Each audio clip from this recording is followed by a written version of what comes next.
இந்த வயசுல நான் ஆப்ரேஷன் பண்ணிக்கணுமா? அப்படின்னு கேட்குறாங்க. ஏன்னா பல பேருக்கு சின்ன வயசா தான் இருக்கும். உதாரணமா 40, 45 வயசு இருக்கும், 50 வயசு இருக்கும். ஆனா அவங்களுக்கு வந்து மூட்டு ரொம்ப தேஞ்சிருக்கும். ஸோ நம்ம சர்ஜரி அட்வைஸ் பண்ணும்போது, "டாக்டர் வயசு சின்னதா தானே இருக்கு. இவ்வளோ கம்மியான வயசுல நான் சர்ஜரி பண்ணிக்கணுமா?" அப்படின்னு கேட்பாங்க. இன்னொரு எக்ஸ்ட்ரீம் பார்த்தீங்கன்னா, 85 வயசு இருக்கும். 80 வயசு இருக்கும். ஸோ அப்ப அவங்க அட்டெண்டர்ஸ் பசங்க, பொண்ணுங்கலாம் வந்து, "டாக்டர் 85 வயசு ஆச்சு. இந்த வயசுல இவருக்கு சர்ஜரி பண்ணணுமா?" அப்படின்னு கேட்பாங்க. ஸோ 2 எக்ஸ்ட்ரீம்லயுமே இந்த வயசுல சர்ஜரி பண்ணணுமா? அப்படின்னு கேட்கிற கேள்விகள் நாங்க எதிர்கொள்றோம்.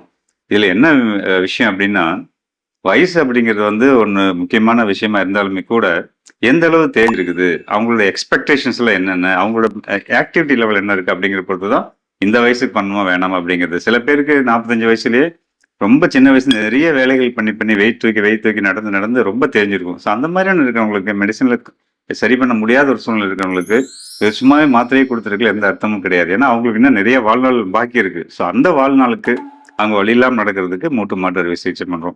அதேபோல 80 வயசு, 80 வயசு, 55 வயசுல இருக்கிறவங்களுக்கு வயசாயிருச்சு அப்படிங்கிற காரணத்துக்காக அவங்க வந்து படுத்த படுக்கையா கிடக்கணும், அல்லது வலியோடவே நடத்தணும் அப்படி கிடையாது. அவங்க உடல்நிலை வந்து தாங்குற மாரி இருந்துச்சுன்னா, அவங்க லைஃப் எக்ஸ்பெக்டன்சி இன்னொரு 10 வருஷமாவது இருக்கும் அப்படின்னு நம்ம எதிர்பார்த்தோம்னா, தாராளமா இந்த சர்ஜரி பண்ணலாம். ஸோ வயது அப்படிங்கிறது வந்து ஒரு ஃபேக்டர் தான். ஆனா அது அவ்வளோ அவ்வளோ இம்பார்ட்டன்டான ஃபேக்டர் கிடையாது. எந்த அளவுக்கு தேஞ்சிருக்குது, அவங்களோட எதிர்பார்ப்புகள் என்ன, அவங்க இன்னும் எவ்வளவு நாள் நல்ல நார்மலான லைஃப்ப லீட் பண்ண முடியும் அப்படிங்கிற பொறுத்து தான், எந்த வயசுல சர்ஜரி பண்ணலாம் அப்படிங்கிறது. வழக்கமா நாங்க சொல்றது 60லேருந்து 80 வயது இருக்கக்கூடிய அந்த ஏஜ் குரூப்ல இருக்கிறவங்க இந்த மாரி சர்ஜரி பண்ணா, அவங்களோட ஆக்டிவிட்டி லெவலும், அவங்களுடைய நார்மலான லைஃப் ஸ்டைல மெயின்டெயின் பண்றதுக்கும் அது உபயோகமா இருக்கும்.